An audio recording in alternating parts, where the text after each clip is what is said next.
Hello JEE mains and NEET aspirants.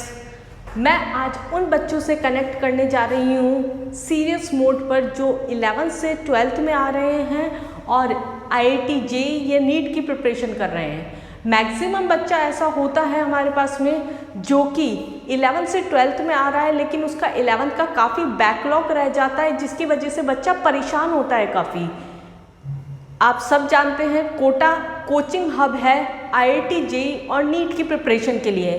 यहाँ लाखों बच्चा कोटा आता है और प्रिपरेशन करता है, लेकिन जब बच्चा 11th में कोटा आ रहा है तो काफ़ी सारी प्रॉब्लम्स भी उसके साथ में आती है। स्पेशली होम सिकनेस हो गया, खाना एकदम से चेंज हो गया, आपको वो एनवायरनमेंट नहीं मिल पाता, कॉम्पिटिटिव एनवायरनमेंट एकदम से इंक्रीज़ हो जाता है। जहां आप 20 बच्चों की 25 बच्चों की क्लास में पढ़ते थे, एकदम से आप 200-250 बच्चों की क्लासेस में पढ़ना शुरू कर देते हैं। बहुत बार ऐसा होता है आप अपने डाउट्स क्लियर नहीं कर पाते। तो ऐसा नहीं है कि अगर आपका 11th का बैकलॉग हो गया है, आपका वो टाइम निकल चुका है, तो दोबारा आप उस टाइम के जो भी प्रॉब्लम्स रही है उसको कवर नहीं कर सकते। बच्चों केवल टाइम अभी क्या है, ख़त्म हुआ है। वो वाला टाइम जो है वो अभी निकला है, ख़त्म बिल्कुल भी नहीं हुआ है। हमारे पास पूरा 12th पड़ा है। अगर हमारा बैकलॉग रह गया है तो हम क्या करें, बैकलॉग के लिए वापस तैयारी शुरू करें। 12th का जो पोर्शन आपका चल रहा है वो तो रेगुलर चलने दीजिए, उसके अलावा आप टाइम दीजिए धीरे धीरे करके 11th के बैकलॉग को। आपसे नहीं हो पाता, आप कुछ भी करिए, आप इंडिविजुअल कोचिंग्स ज्वाइन करिए जहाँ पर आप अपनी प्रॉब्लम्स को अच्छे से डिस्कस कर पाएँ। जो चीज़ आप क्राउड में नहीं पूछ पाते हैं उनको आराम से पूछ पाएँ।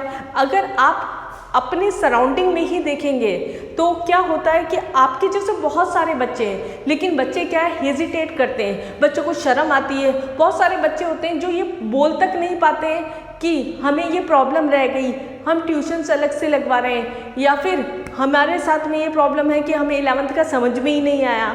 तो ऐसे बच्चे क्या धीरे धीरे क्या है, डिप्रेशन में जाने लग जाते हैं। आपको डिप्रेशन में जाने की अभी बिल्कुल भी ज़रूरत नहीं है, क्योंकि पेपर नहीं हो गया है, ना हमारा टाइम ख़त्म हुआ है।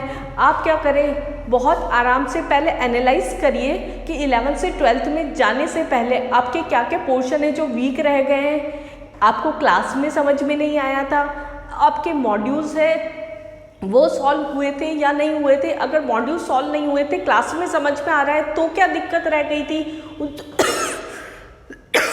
सॉरी, उस पे काम करिए। अगर उस पे काम करने के बाद में भी अगर आपको लगता है कि हमसे नहीं हो पा रहा है, आप इंडिविजुअल जाकर टीचर से कंसल्ट करिए।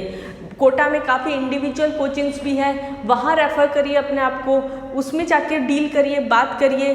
कुल मिला के आपको इतनी जल्दी टेंशन लेने की ज़रूरत नहीं है। मैक्सिमम बच्चा ऐसा होता है जिनके साथ में ये प्रॉब्लम कॉमन होती है कि 11th का काफ़ी पोर्शन वीक रह जाता है। लेकिन ज़्यादा से ज़्यादा बच्चा अगर सही टाइम पे, जैसे अगर मैं बात करूँ अभी अप्रैल का टाइम चल रहा है, अप्रैल मई जून में अगर आप 11th का जो बैकलॉग रह गया है 12th के साथ पैरेलली कवर कर लेंगे, तो भी आप 12th के साथ में बहुत स्मूथली सिलेक्शन ले सकते हैं।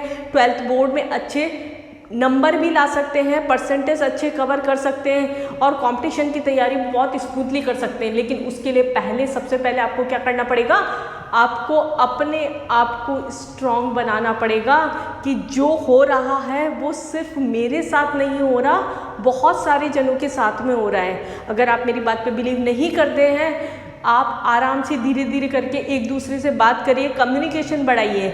हो सकता है आपको अपनी प्रॉब्लम के सॉल्यूशन आपकी सराउंडिंग में ही मिल जाए। तो आपको क्या करना है, 11th से 12th के बच्चे जो भी आ रहे हैं उनको जल्दी से जल्दी डिसीजंस लेके अपने बैकलॉग को कवर करने की तैयारी करनी है। उसके बाद हम सोचेंगे कि हमें 12th में किस तरीके का टाइम मैनेजमेंट रखना है। 12th में सारा गेम कंपटीशन का क्या है, टाइम मैनेजमेंट। पढ़ाई हर बच्चा कर रहा है, लेकिन पढ़ाई के साथ में किसने टाइम मैनेजमेंट रखा है वो सबसे ज़्यादा इम्पॉर्टेंट है।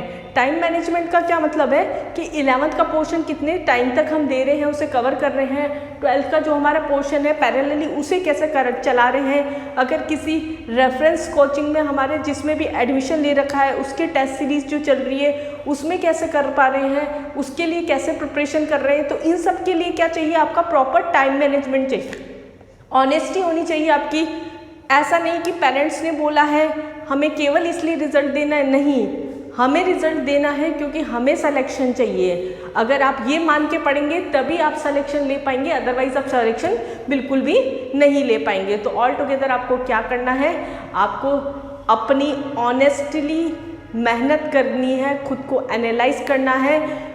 लोगों से झूठ बोल सकते हो आप, खुद से नहीं बोल सकते।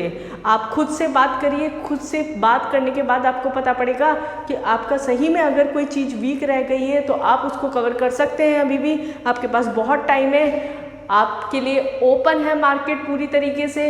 जाइए, एनालाइज करिए, जहां आपको बेस्ट लगता है वहां ज्वाइन करिए और अपना जो भी प्रेशर है उसे रिलीज़ करिए। All the best for your future.